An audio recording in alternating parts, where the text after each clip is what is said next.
And there's a part of the interview where he turns to his lawyer off camera and asks if he should tell the story about the plane. And the lawyer says, well, it happened.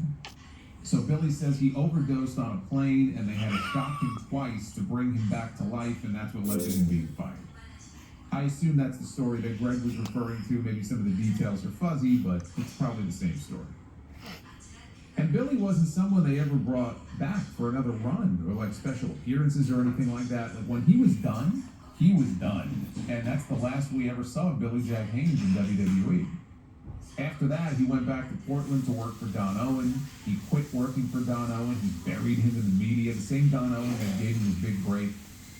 And he started his own promotion to compete with him. And that didn't last very long. He crashed and burned there, left a lot of guys hanging in the process, and it just completely killed his reputation. And he blamed it on the pills that he was hooked on at the time. So he did get a run under a mask working for WCW, but he got fired there too. And years later, after his wrestling career fizzled out, he got involved in a lot of very shady shit. And he started to make wild claims. He claimed that he was a cocaine dealer and he delivered coke to one of the Bee Gees in 1978. There was an old shoot interview where he claimed Vince McMahon Sr. might be his real father. There was another interview where he claimed Vince McMahon Jr. was Daniel Benoit's real father, and either Vince killed the entire Benoit family or Chris found out that Vince was having an affair with Nancy and he snapped.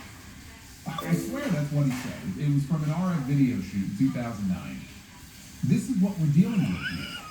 You know, as Jim Cornette points out, you can get away with one crazy story. Wrestlers will tell crazy stories, but when every story out of your mouth is just batshit insane, nobody is going to believe a word out of your mouth. You know, he has that in common with Hulk Hogan. Only Billy may be more of a storyteller than even Hogan is. I mean, Hogan's told some whoppers, but they're relatively harmless. Billy Jack Haynes takes it to a whole nother level, which leads us to the story of the boys on the tracks. Now, I covered this on the podcast years ago. Many, many years ago, there was a television show I used to watch called Unsolved Mysteries, which they have since rebooted for Netflix.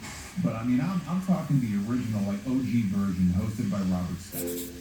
And it would feature segments on real unsolved crimes, and it would have these reenactments, right? Not unlike the way Dark Side of the Ring does. One of the stories they profiled that very first season was the death of two teenagers in Arkansas, Don Henry and Kevin Ivins.